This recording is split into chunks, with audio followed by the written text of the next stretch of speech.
Hello everyone. In this video we will talk about absolute convergence of series and alternating series. So first let's recall how we dealt with things that were not always non-negative when we had improper integrals. So here's an example, right? Sine is oscillating between -1 and 1, and so it's not always non-negative. And how did we deal with this? Well, our idea, right, was that we want to say compare it to 1 over x squared because this guy converges, and this is definitely always less than this. The issue, of course, is that it's not non-negative, so we can't directly do the comparison test. So what did we do? We slapped some absolute value bars on this, and then we really could compare, right? So then this was definitely true. So this guy converged, and then we had a nice theorem that said if the integral of the absolute value of the function converges, then the absolute value of the function without the absolute value also converges. And in particular, here we would have that 1 to infinity of sine over x squared converges once we do our comparison with the absolute value. Okay, so now let's look at the same thing but for series, right? So this is the same function, but now I'm just taking the integer-spaced points for positive integers. And your first instinct might be to say, can we use the integral test? Right, that would be ideal if we could just apply what we just did for improper integrals and say, hey, we know that guy converges, then so does this. But we have to remember the conditions of the integral test. This does not satisfy them. So the integral test requires our function to be continuous. This is continuous if you make a sine of x over x squared. Positive, well, it's not positive, right? So there it already fails, and it's also not decreasing. We have this oscillation throughout because of sine. So we can apply the integral test. So our next instinct should be, well, can we slap absolute value bars on it and then compare, similar to what we did with improper integrals? So now our terms are all positive, but again, it's still not decreasing, so we couldn't do the integral test. On the other hand, we can compare to 1 over k squared, which does converge by the integral test. And so this converges, thus our sine one also does, right? We can just use comparison there. And then the question is, do we have the same theorem that if the absolute value converges, then without the absolute value, it will also converge? And the answer is yes. So here's the theorem. So it says exactly that if the sum of the absolute values converges, then the sum itself converges. And in this case, we say that the sum converges absolutely as a vocab term.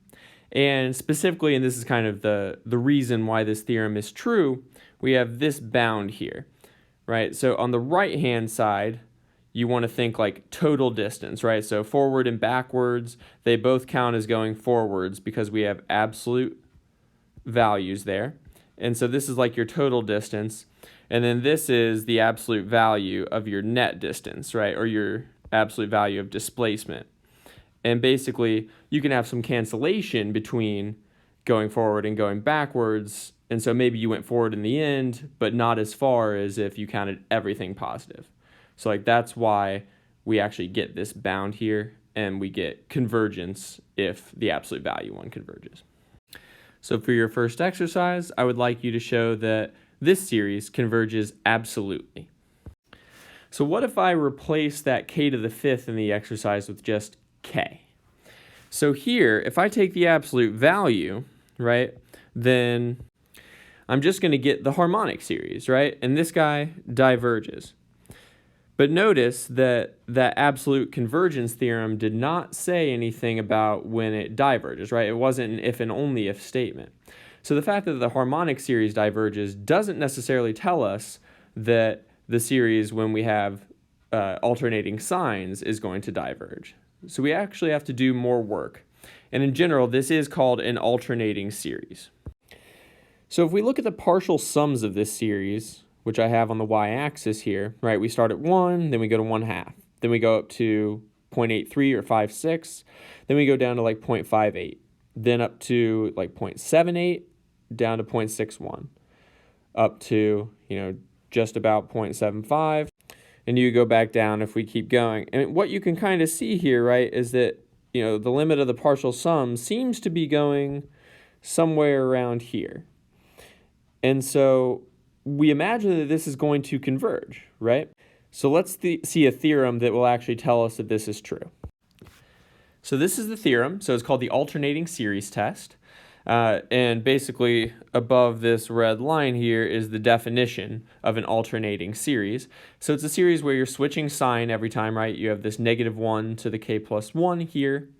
And then if we just split off the terms that, ignore the sign, we just look at these AKs, then we see that these are decreasing, but always non-negative, right? So always greater than 0, greater than or equal to 0, and that they approach 0.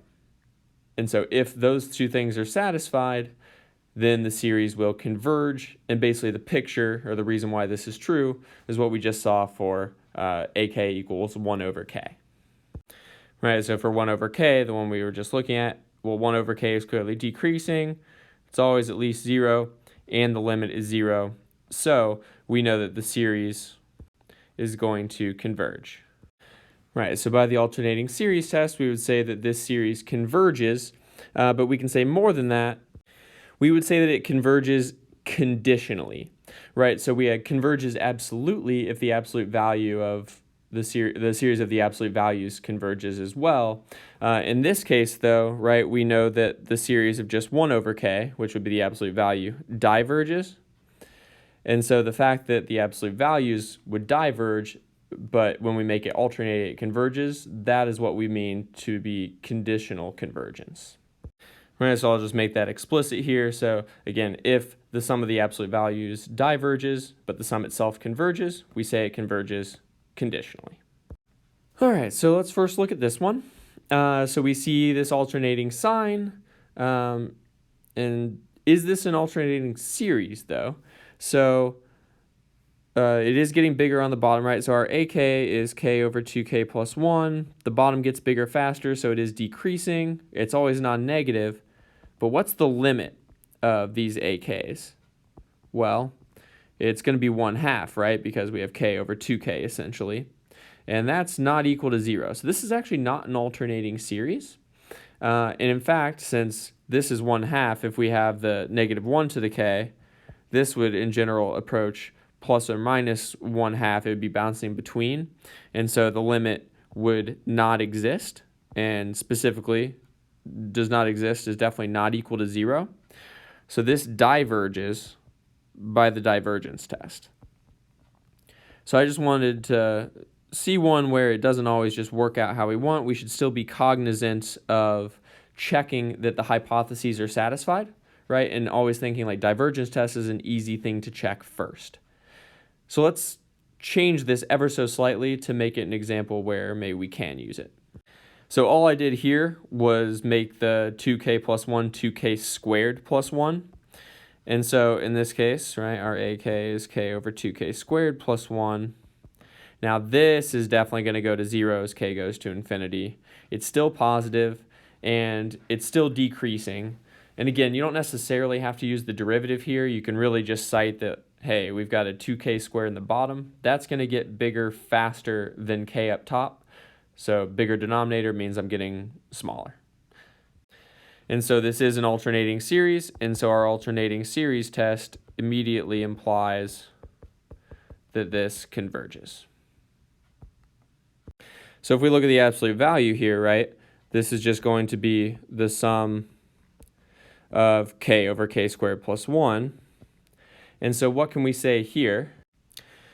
Well, it looks like the sum of 1 over K, again, roughly, right? But our denominator is too big because we're adding 1. So we have the comparison go the wrong way.